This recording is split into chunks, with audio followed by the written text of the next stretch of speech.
जय श्री कृष्ण।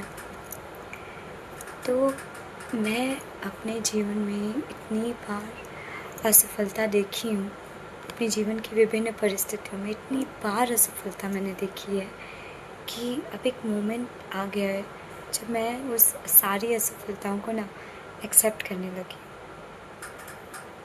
जब मैंने कई ऐसे गवर्नमेंट एग्ज़ाम्स दिए जिसमें मैं सेलेक्ट नहीं हुई, कभी किसी रीज़न से, कभी किसी रीज़न से।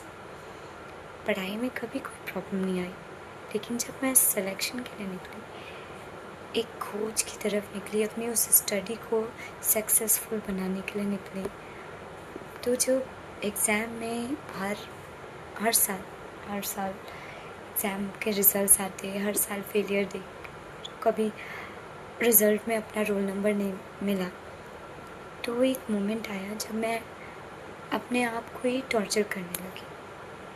कहने का मतलब ये है कि सोचने लगी, बहुत बैठकर सोचते रहना, उसी चीज़ को में घूमे रहना, कहाँ गलती हो रही है, कहाँ क्या हो रहा है। बट फिर हम लोग 10th में पढ़ते थे, तो 10th में कबीरदास जी, सूरदास जी की कुछ पंक्तियाँ रहती थी। तो एक पंक्ति थी जिसमें कबीरदास जी ने कहा था कि धीरे धीरे चल। उसका अर्थ एग्जैक्टली पंक्ति मुझे याद नहीं है, लेकिन उसका अर्थ ये निकलता है कि सो एंड सो में मुझे कुछ चीज़ें याद है। तो उसमें ये था कि जल्दीबाजी में, कहने का मतलब उनके पूरे सारांश का मतलब ये था, कभी भी किसी भी व्यक्ति को बहुत शीघ्रता के साथ निर्णय नहीं लेना चाहिए। धीरे धीरे चल के, धीरे धीरे सोच के, परिस्थितियों को समझ के और हालातों को अपने आप को सौंप कर तब निर्णय लेने चाहिए।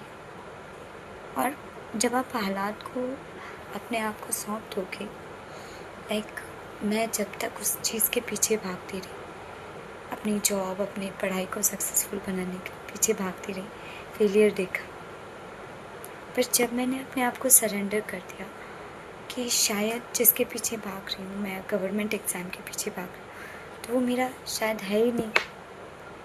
फिर मैंने धीरे धीरे रियलाइज़ किया कि जो मुझे ईश्वर दे रहा है, जो रास्ते मुझे ईश्वर दिखा रहा है, शायद यही वो सही रास्ता है जिस पे मुझे चलना था।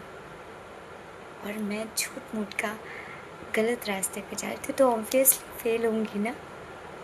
क्योंकि कभी कभी ईश्वर हमें वो नहीं बनाता जो